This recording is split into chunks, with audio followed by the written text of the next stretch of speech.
So, I'm dying. My insulin pump does that a lot, where it just beeps, and I try not to ignore it, but my family made a bet about how often me just beeping would show up in the video. So, welcome to this week's project.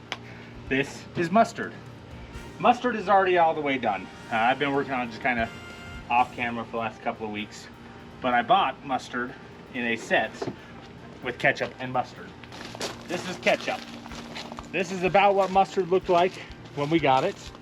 The nice part, because I've already done mustard, I have a pretty good idea of what I need for ketchup. Like, if you look in here, there's the snorkel, and the snorkel is like gone. And if you look in here, there's an air filter, and I bet, I haven't looked at it yet, yeah, that air filter is just disintegrating. Obviously no battery, obviously no seat. Here's the biggest one though. If you look up here, the front tires are completely locked up. Brakes aren't on, but front tires aren't moving. What I learned from mustard, I am pretty certain if we just come down in here, now come over here. So we got the bleeder valve right there.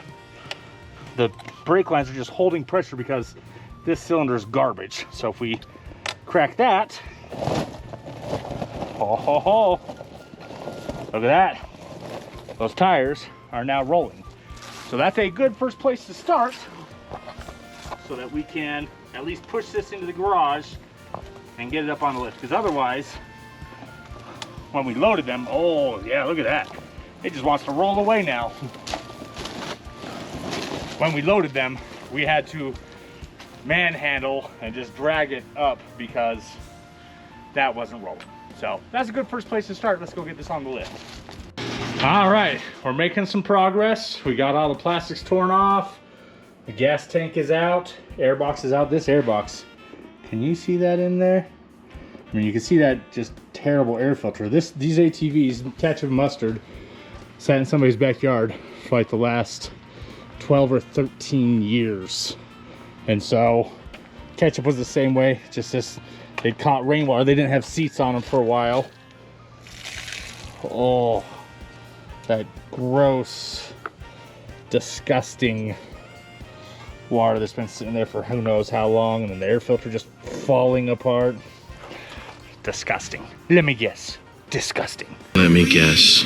Disgusting. Anybody know who that's from? Name that quote. All right, a little bit of an update. If you want to know how long this thing's been sitting, look at that wasp nest in there. And if you look down in that snorkel, there's some down in there too.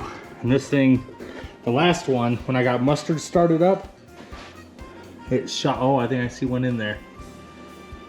Shot some wasp nests out the back when I started mustard. So my guess is those will shoot out when we start this up. Let's see, where else did I have some on mustard? I love these old machines that have just been sitting for like 5 or 10 years, because I love taking something that was just dropped and left in and forgotten and brought back to running. I'm usually not like a big cleaning stuff guy. I just get it running. I just throw it back together, get it running, work and focus on the mechanicals, but I'm trying to be better. I was actually really surprised. This, let's see if we can get this. This is clear. On mustard, that was clogged all the way through. It actually like broke off that nipple when I tried to pull it all apart because it was so corroded. And so I bought a new one anyways. I didn't really need it, but you know, for $7 or $8, I'm just gonna throw it in. You know, I don't know how old this fuel filter on there is, so, and clearly this O-ring down there has seen better days. So we'll just go ahead and replace all of that. It does give me hope though for this carburetor. I'll probably, ooh, maybe not. That carburetor is gonna need to go definitely in the ultrasonic cleaner. Hey, I don't know that we've showed you guys the ultrasonic cleaner. Number one, we'll clip in some ultrasonic cleaner footage here. I'm very excited for this today. This is something I've been wanting for a while. It is an ultrasonic cleaner. So from all I've seen and read, these should be awesome to help us clean carburetors. We do a lot of carburetor cleaning. And so this is the Chinese ultrasonic cleaner off of Amazon, a Vevor. I've seen Vevor name on a bunch of stuff lately. I have no idea what it all is, but there we go. This is a 15 liter 15 liter ultrasonic cleaner.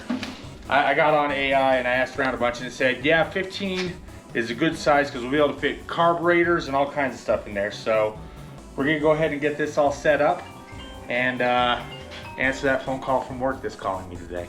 So I thought all these hot hornet wasp nests were dead, but if you look, there are definitely some wasps right there on that guy. So we're gonna do that, because the last thing I want are some wasps to come and sting me while I'm working in the garage. Those are some mean suckers. We have them show up at our house every once in a while, so we just have cans and cans and cans of this stuff so that my kids don't get stung by wasps. Well, dang, I spoke too soon. I'm just going to go pull that carburetor out, and that slide, that thing is seized solid. So that is definitely worse than mustard was. So we'll get some penetrating oil, spray it down in there, see if that will break that loose to where we can get that carb slide out so we can clean the carburetor. Penetrating oil did the trick. That slide popped out of there nice and clean and easy. The choke, however, that thing is seized solid. That should be flapping right there, that little guy. So we'll go ahead, we'll pull this all apart. We'll throw the main carb body in the ultrasonic cleaner to get to clean that guy all up. We'll spend 30-45 minutes in there, and we'll throw all the jets in the carbon choke chem cleaner because the ultrasonic cleaner just doesn't do the jets real good. We pop those guys open. Look at that sludge down there in the bottom. This is what your ethanol gas, over time, that corn just turns into sludge in there. Plus side, ultrasonic cleaner will clean all of that sludge and all that garbage up. We'll get those jets out and get those thrown into the chem dip. That should clean up the jets real good. And throw this bad boy back together. All right, carburetor. I shut the ultrasonic cleaner off because it's really loud and annoying. I don't want it going while I'm filming. So carb body in there. All the needles and jets and everything are in there. Chem dip's cleaning those out. That's cleaning the outside. I know the minute I get this thing to fire, I'm gonna want to ride it. And I figured this time I probably ought to do brakes first before I do that. You can just see how gross and disgusting that master cylinder is. So there's a tiny little, let's see if I can dump out what brake fluid was left. So there's a tiny little port down there in the bottom that's supposed to be a return port. And this brake fluid just sat outside and cooked in the sun for 10 or 12 or 15 years, and it clogged that port. So we're just gonna throw a new master cylinder on there. Like, they were literally like 12 bucks on Amazon. They're not stock ones, but this one already had a broken lever anyways, and so we'll just throw that on because it worked great on mustard, and that way we don't have to deal with it on ketchup. All right, couple updates. I threw some of this hardware in the ultrasonic cleaner too. It cleaned up pretty nice. You can see that new oil filter in there, much better than the old one. Carbs came out from the ultrasonic cleaner, so there was all that gunk in there. I did not clean it out before it went, and this stuff is like, I don't know if this is doing justice, but it is like jelly. Like, I can roll it into a ball. That was what was in the bottom of that. So when it came out, I didn't clean it out before it went in to see if the ultrasonic cleaner would do it. It did not clean that out. So I just used a screwdriver, scraped it all out, and then used some carbon choke cleaner to finish cleaning it up all the way. But looks pretty good. I like the ultrasonic cleaner. You know, it cleans up all the dirt and grime on the outside, and then look at that. Choke is working all the way it's supposed to. That's all cleaned out. Just gotta pull the jets out, make sure they're good, and we'll throw this all back together. Little roadblock. Ketchup is fighting me a little bit more than mustard on the brakes. We got the new brake cylinder on there and hooked up the lines, and it's not pushing fluid down to there. So I started cracking that, but the ultrasonic cleaner finished, and I'd rather hear this thing run than have brakes. So we're gonna put the carburetor back together and throw it back on and see if ketchup wants to run. Well, I pulled, that's our main pilot jet out. It's good up through there, but the main jet still is clogged. So I'm gonna throw it back into the chem dip. Let's see if we can get this pilot jet. Think we can get that in there? That is just solid. So this gasoline that turned to rubber, it turned to rubber inside that pilot jet and inside that main jet. So I think we might have to let them sit overnight. It is the next morning. I had the main jet and the pilot jet in the carb cleaner all night, and we got good streams come through those. So just gotta throw those back in there, throw that back in ketchup, and then throw battery in, a little gas, and I think, well, probably I'll check the oil. Maybe we'll check the oil.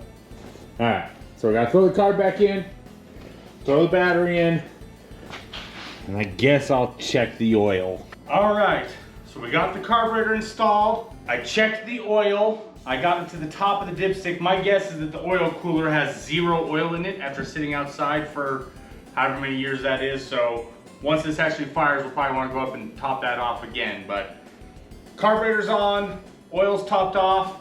I went to my summer gas station, aka number 2 snowmobile, and pulled 2 gallons of gas out of that. Battery's installed, so key turns on. So this is the actual first fire on this thing.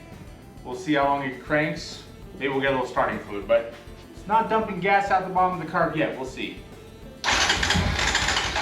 Well, that was promising already.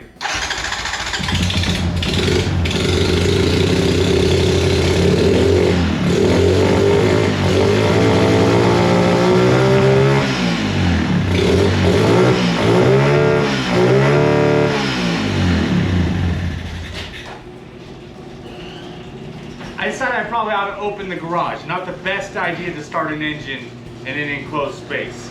I've got a flathead so we can try and get started again and adjust the idle up some.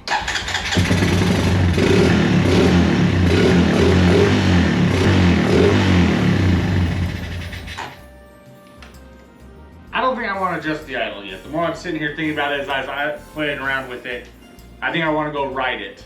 Make sure everything on that carb is tuned in the way that I want it to be, and then we'll come back and we'll adjust the idle once it's up and it's running. But that was the first fire. I mean, that was not for something that's been sitting in somebody's backyard for 10 or 15 years to be able to go through and get to fire that easily. I cleaned the carburetor, new fuel petcock, new gas, topped off the oil. I'm not feeling too shabby with all of that. Got to run a little bit more.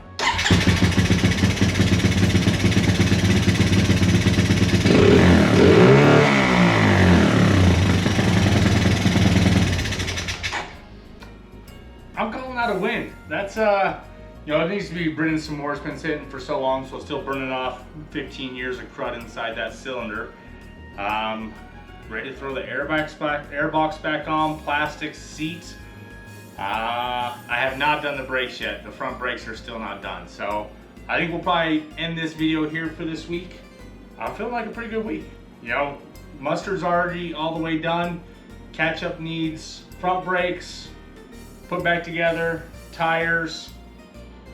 I might try and do something about these faded plastics. If you look at these plastics, they're pretty sun faded from sitting in these people's backyard. I've seen other videos where people will go through with a like just a little torch, and the torch will burn off some of that sun fading and restore the color. I've never done that before. I don't know if that works or not. You obviously gotta be careful not to like melt the plastics, but maybe that'll be next week's video. Next week's video we'll do front brakes, tires, maybe a little bit of torch work to see if we can bring some of the color back, some of that sun fading gone, and then go take Ketchup and Mustard for a ride. So, thanks for watching this week. Have a good one.